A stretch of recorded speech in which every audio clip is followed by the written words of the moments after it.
My name is Tiara Sharma, and I am your host and producer of the show Restore Hearts TV.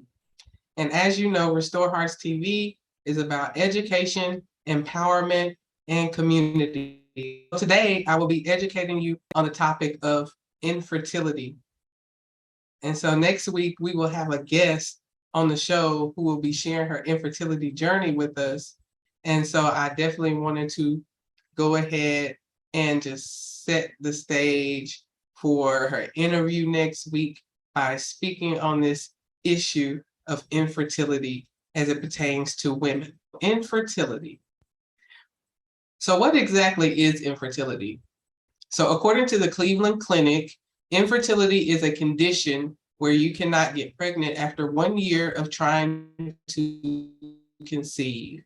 In women, causes can include endometriosis, uterine fibroids, and thyroid disease. Those are some of the common causes that were listed. And then in men, infertility can be caused by low sperm count or low testosterone. And the reason I believe that this was important to bring up is because culturally and in our society, when we hear that a couple has not had a baby yet, we automatically assume that it is an infertility issue with the woman. And so I just wanted to bring that awareness that it could also be due to a man's low sperm count or low testosterone. And so it's important that both the man and the woman be tested when you're going through this process of trying to understand with your doctors why you're not able to get pregnant as a couple. And so how common is infertility? An estimated 1 in 10 women between the ages of 15 and 44 have trouble conceiving. And so for every 10 women you see, one of those women has or will have trouble conceiving. And there are so many different issues or so many different reasons why that could be true. And I'm inviting you to check those out on the Cleveland Clinic website. They have some really good information there. And so I found a journal from the North Carolina Medical Journal, and it was titled The Impact of Infertility on Women's Mental Health. And when I read the article, it was definitely in alignment with what I've heard other women speak about as far as some of the mental health challenges that they have with infertility. And so I'm going to share some of those with you now. And so some of those areas of mental health where women are challenged as it pertains to infertility are experiencing challenges physically, emotionally, sexually, spiritually, and financially. And so those are a lot of different aspects of a woman's life that are impacted by infertility. And the most common mental health concern reported by women challenged with infertility are depression and anxiety. And so there are many women who feel depressed because they're unable to have a child. They have feelings of sadness, feelings of loss. I've heard women say that they felt depressed because they're not able to give their husband a baby. They're depressed and anxious because they're having thoughts of, hey, well, will my husband leave me if I'm unable to have a baby? Is this something that I'm going to be able to do? Do we have to consider adoption? Every time that they have a monthly cycle, which is, one of the points that we bring up next, every time that they're having a monthly cycle, there's this anxiety that comes. Is this going to be the time when we get pregnant? Is this going to be the time where we actually have a baby? Will I ever have a baby? There's just so many different thoughts that a woman is challenged with when she's challenged with infertility. And so there are an array of emotions that come, such as anger, angry because you haven't had a baby, angry because you want to have a baby, but maybe you haven't found out why you're unable to have a baby, feeling betrayal of your body, feeling guilty because, like we said earlier, you're not unable to have a baby for your husband. Those feelings of sadness come, and even hope, hope that, okay, maybe it didn't happen month, but maybe next month. And so that's a lot of mental health challenges to be dealing with as it pertains to infertility. And so anxiety and stress can become overwhelming as a woman's friends continue to announce their pregnancies while she is unable to conceive. And so our guest who's coming next week, we had that discussion about how she wasn't jealous of her friends or her coworkers when they found out they were pregnant, but at the same time, it just was very overwhelming to keep hearing the announcement of other women being pregnant when you so desperately want to have your baby. And so she even, in a personal conversation, I don't think we talked about it in the interview, but how she had to leave work one day. The people at work didn't know that she was challenged with infertility, but she was just having one of those days where a woman came in and announced that she was pregnant, and it was just too much for her to handle. So she went home and she cried. And so these are some of the mental health challenges, the very real mental health challenges that women are dealing with. And so we want to bring awareness to that. So now I want to take this opportunity to invite you to join my Facebook community, Restore Hearts TV with Tiara Sharma. This is a community that I am building so that we can respectfully discuss the topics that are presented each week. And this community is for those of us who are looking to learn, continue to grow together in our mental health wellness journey. So I am inviting you to join that community today. All right. So what do I say to a woman when I have questions about her fertility? Now, because we have a PowerPoint, I know you saw it before I said it. But I'm telling you, you don't have to say anything. Nothing is the answer. So I think culturally, socially, that when we see a woman or we see a woman or we see a couple who hasn't had a baby, or maybe some time has passed and they haven't had a baby, or once they get married, then the question automatically becomes, hey, when you guys gonna have a baby?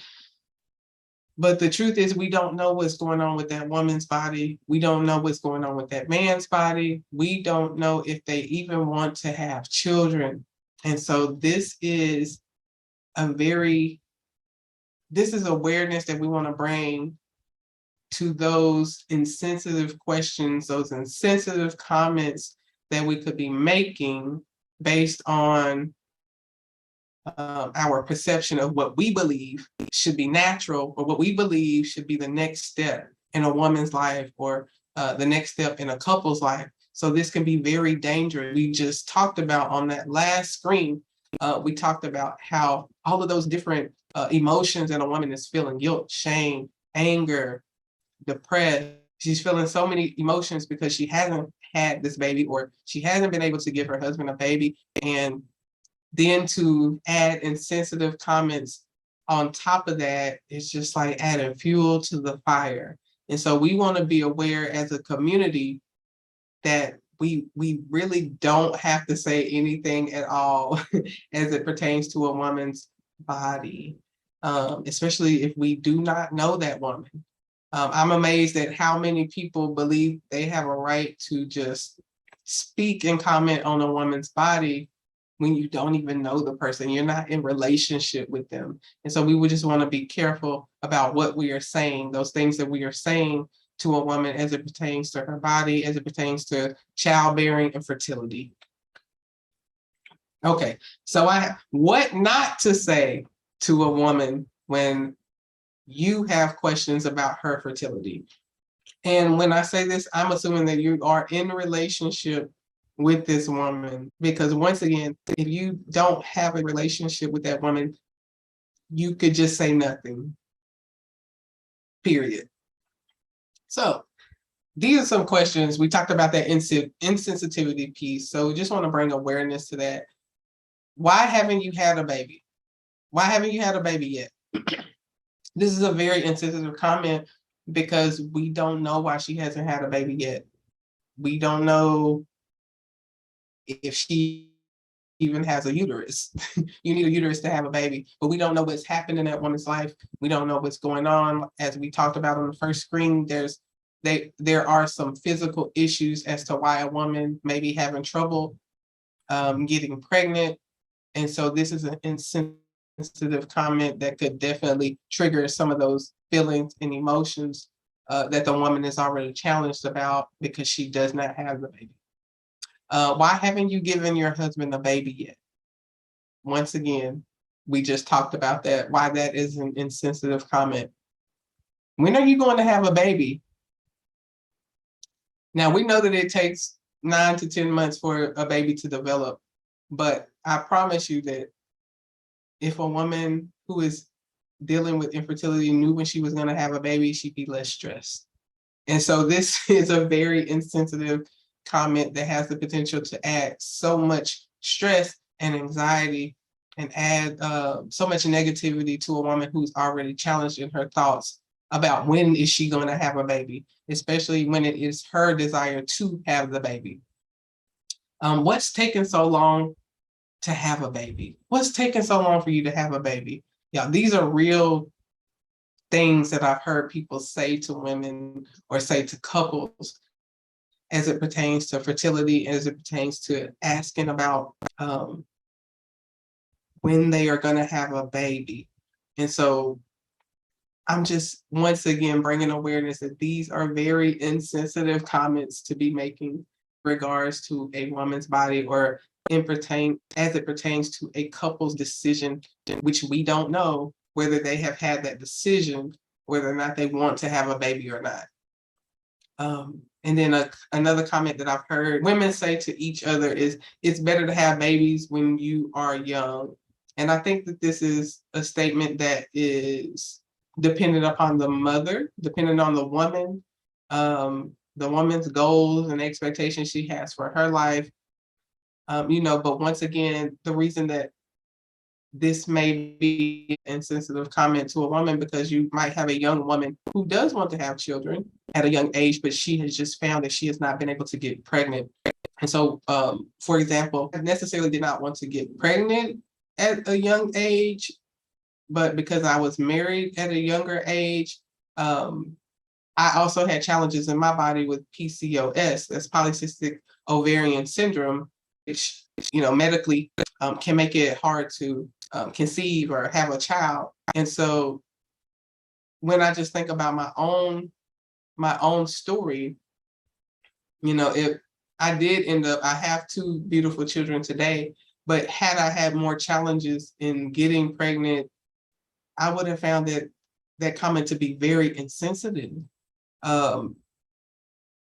It's better to have babies when you're young. Well, maybe the woman does want to have babies while she's young, but if she's having challenges in her body and she doesn't get to have her baby until she's an older woman, then we see how that can be one of those insensitive comments that adds fuel to that fire of that those mental challenges and emotions that she's having because she's unable to have the baby at that time.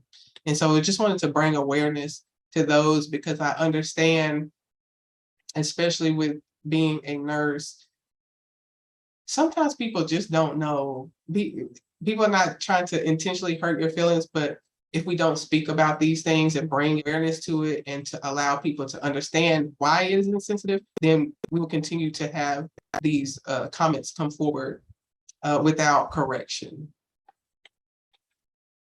All right, so I want to take this opportunity to tell you about the youth empowerment takeover that I want to do. I am looking for 40 youth who will share their message with the world, 10 shows of youth empowerment, and I'm looking for those youth to submit a 5-minute video of them speaking their message of empowerment to the world. And so the reason that this is important to me is because I believe in giving our children hope. There's so much darkness going on in the world today, and I see this as an opportunity to allow our children to share, to allow them to express their gifts and engaging and empowering the world. Literally, they will be empowering the world on this network. And so I'm excited for those youth for the opportunity for them to share. And so if you know a youth between the ages of 12 and 17 who you think will be good for this, they like to speak, even if they don't like to speak, you know that they have a gift to speak, to empower, that I am asking you to share this information with those youth, parents.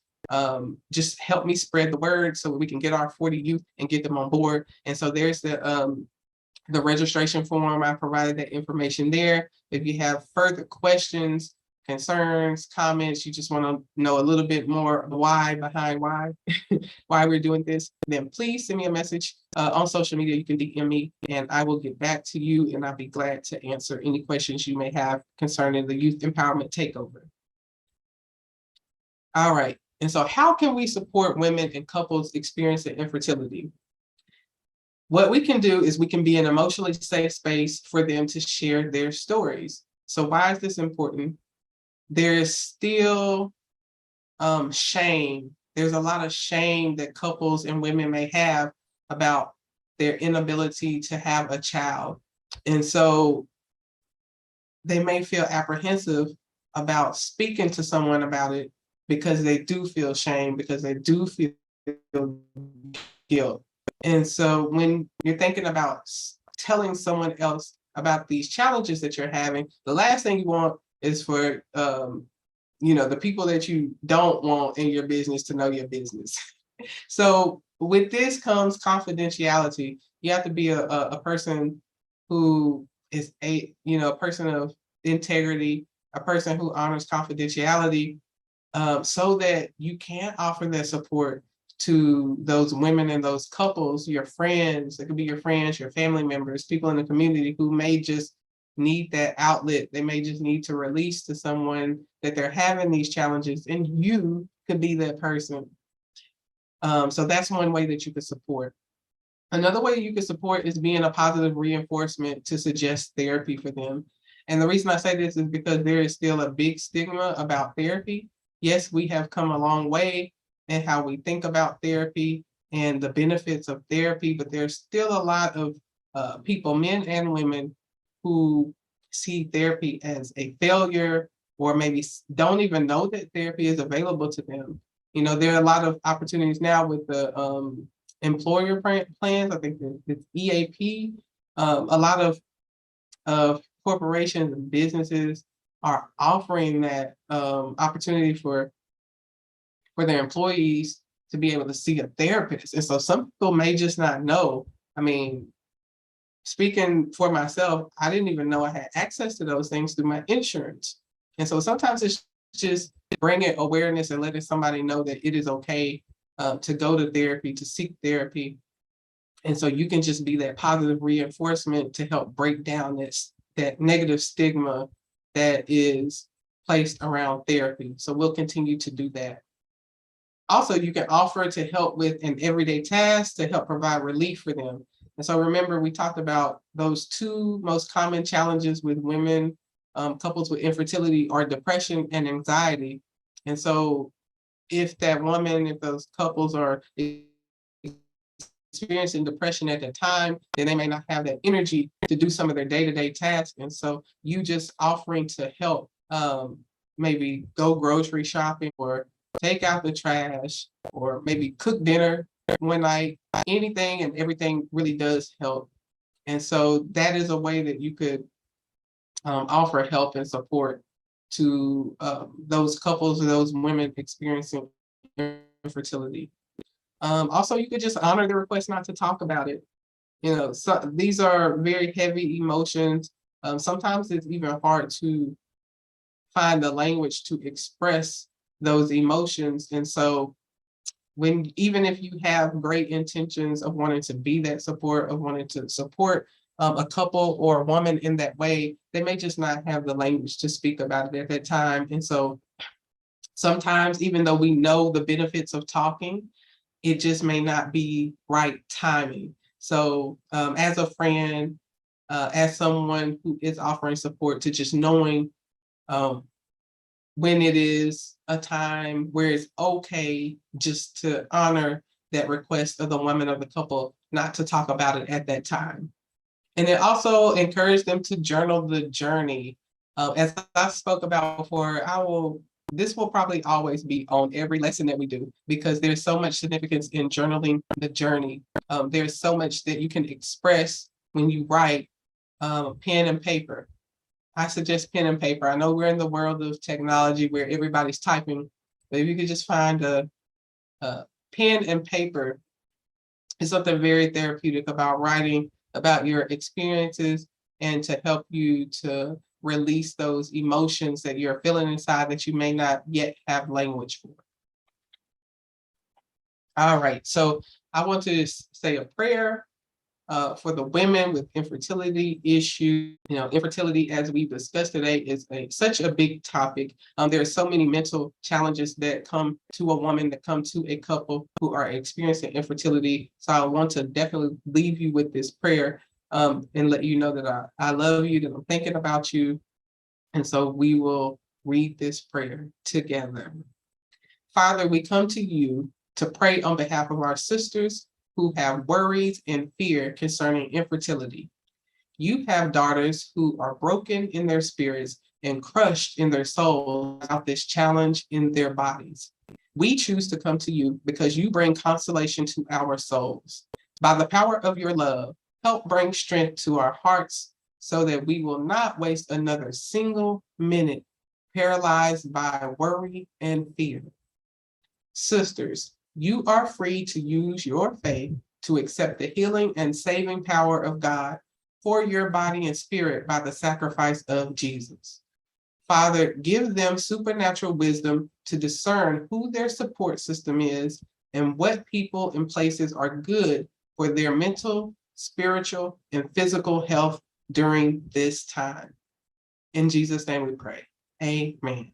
And so I want to take this opportunity to invite you to an additional community that I am building at this time. This community is on Facebook, and it is called Mothers Health Movement with Tiara Sharma.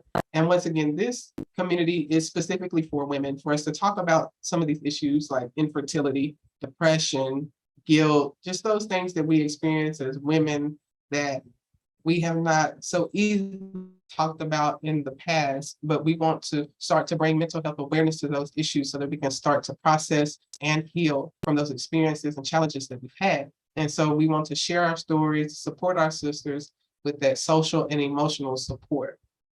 And so please join that community. To all my women who are wanting to have that social and emotional support on your mental health wellness journey, we would love to have you. I also want to take this opportunity to invite you to invest in two of the best-selling books that I have out now, co-author of Trapped Behind Enemy Lines in My Mind and Good Grief. And in Trapped Behind Enemy Lines in My Mind, I talk about the malice of matriarchy, and that basically addresses those, what happens to us as women when we don't heal from those emotional traumas and those experiences that we've had, and how we continue to pass those wounds onto our children. And so this chapter is bringing awareness to that, and I give a process that helps you to start that journey of healing from your experiences of the malice of matriarchy. Then in Good Grief, I talk about me, motherhood, and grief. And so as women, we have losses that we feel when we transition into our new role as motherhood. Those losses that we feel, it could really be anything, but even as small as the fact that before you had children, you used to be able to go to Starbucks at any time and grab you a cup of chai tea and sit down and sip it for 3 hours if you wanted to. But now that you have a baby, things have changed. So it could be just as simple as that. But these are losses that we feel, or grief as we call it, that can affect your ability to move forward and to enjoy your new role as a mother. And so we just wanted to bring awareness to that. So I do that in Good Grief, and I also give a process in that book for you to heal and start that process of moving forward in your life. So these are two great books to invest in that will help you on your mental health wellness journey. And the other stories by the authors, there is something in there for everyone. So my task is to talk to the mothers right now in this season of my life, but there is something in there for everyone. So it is a great investment if you're looking for tools for grief and you're looking for tools for mental health, wellness in general. All right. And then don't forget to follow me on social media. I am currently on Facebook, Instagram, and Clubhouse, and those are my handles right there. Follow me just to stay up to date on what I'm doing, what I'm building, and just thank you so much for your support of Restore Hearts TV. So thank you so much for joining me for this episode today, talking about infertility. And as I told you before, the next episode you will see is one of my guests that I have who is going to share her story about infertility. And so I just wanted to have a lesson on infertility so that we would have more information and be more aware of those challenges that women are facing when it comes to infertility. And so that will prepare you for the next episode on infertility, where we have one of our own sharing her journey and those things that she experienced in her life. And so I thank you all for joining today. I will see you next time. Bye-bye. Thank you for watching this episode of Restore Hearts TV. Life is a journey, and there are many moments. Some moments are smooth. You flow through them effortlessly. There are other moments when life's challenges interrupt your momentum, yet you find the strength to get back on track, to keep moving.